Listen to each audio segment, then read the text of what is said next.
Нийслэлийн газрын алба үзүүлж байна.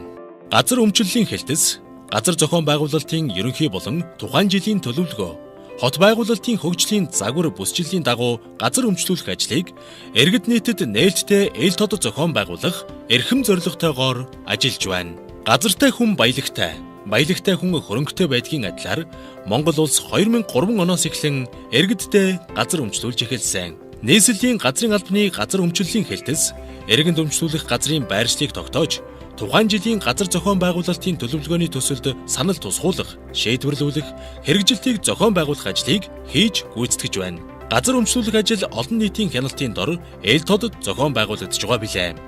Иргэн та эзэмшиж буй газраа хэрхэн өмчлөх вэ? Газар эзэмшиж байгаа иргэдэд гэр бүлийн хэрэгцээний зориулалтаар өмчлүүлэх газрын байршил хэмжээг тухайн жилийн газар зохион байгуулалтын төлөвлөгөөнд тусгаж, нийслэлийн иргэдийн төлөөлөгчдийн хурлын тогтоолоор батлуулна. Дээрх тогтоолын дагуу эзэмшиж буй газраа өмчлөх хүсэлт гаргах иргэд Харьяа дүүргийн газрын албанд хандах хүсэлтээ өгөх бөгөөд өргөдлийг хуулийн хугацаанд шийдвэрлэнэ.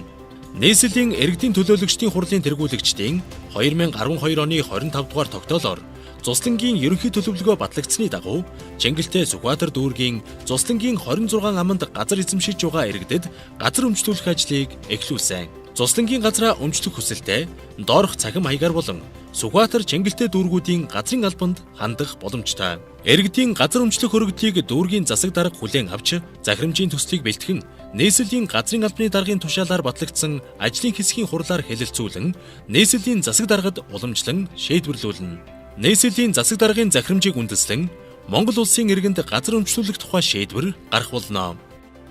Иргэн та газар өмчлөх шийдвэрээ хэрхэн баталгаажуулах вэ? Монгол улсын иргэнд газар өмчлүүлэх тухай шийдвэрийг Харьяа дүүргийн эд хөрөнгийн эрхийн бүртгэлийн газарт бүртгүүлж, үл хөдлөх эд хөрөнгийн улсын бүртгэлийн гэрчилгээ гаргуулan авна. Ингэснээр өмчилж авсан газраа бусдад худалдах, бэлэглэх, өвлүүлэх, барьцаалах зэргээр эдийн засгийн эргэлтэнд орох эрхтэй болох юм.